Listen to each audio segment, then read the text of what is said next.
Industria iraultzaren hasierarekin batera, burdingintzan egurrikatzaren partez harrikatzetik eratorritako kokea erabiltzen hasi zen. Industria iraultza gertatu bitartean, energia iturri nagusia bihurtu zen harrikatza. Zibilizazio industrialaren eta bizimodu modernoaren oinarrizko energia iturria, beraz.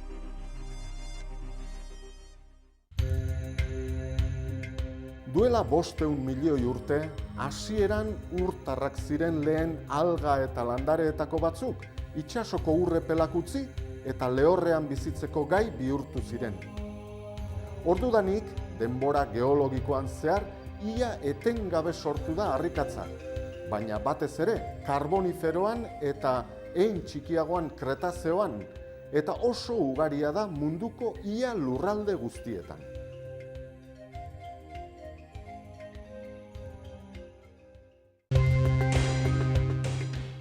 Energia elektrikoa lortzeko, erregai fosilen errekuntzan sortutako bero energia darabilen zentral elektrikoa da, zentral termikoa. Bero horren bidez, lurrundutako urak birarazten ditu turbinak eta horiek sorgailua. Erregai erabilienak harrikatza, olio astunak eta gas naturala dira. Ingurumen arazo nagusiak, sufre eta nitrogeno oxidoak aireratzea dira.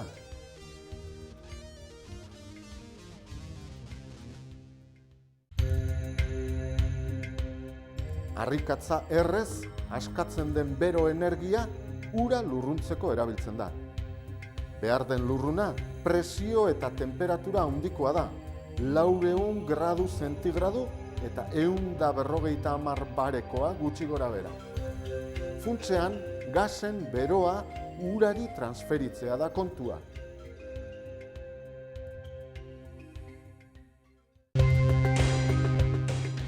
Galdaran, erregaian metatuta zegoen energia kimikoa bero energia bihurtu da. Lurruna da bero energia horren eramailea.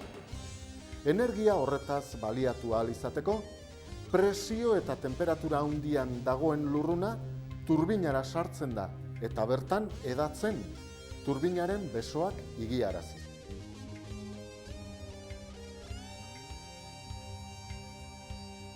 Azkenik, turbinaren ardatza elektrizitate sorgailuaren errotoreari lotua dago. Lurrunak turbina biraraziala, honek sorgailuari eragiten dio, eta turbinaren biratze energia mekanikoa energia elektriko bihurtzen da.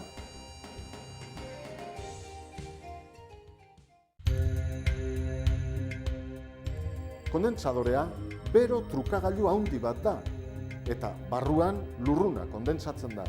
Prozesu horretan askatzen duen beroa, kanpoko hozteko urremariari emanez. Bistan dena, lurruna bero trukearen foku beroa da. Kanpoko ura berriz, foku hotza. Kondentsadorean bero kantitatea handia barreiatzen da. Erabiltzen diren lurrun emariak ere handiak direlako. Horregatik, erabiltzen den hozte fluidoak ugaria izan behar du. Bestela kostua handiegia litzateke. Hozte fluido gisa, ibai, aintzira edo itsasoko ura erabili ohi da. Horrela, haren temperatura gutxi aldatzen da urtean zehar.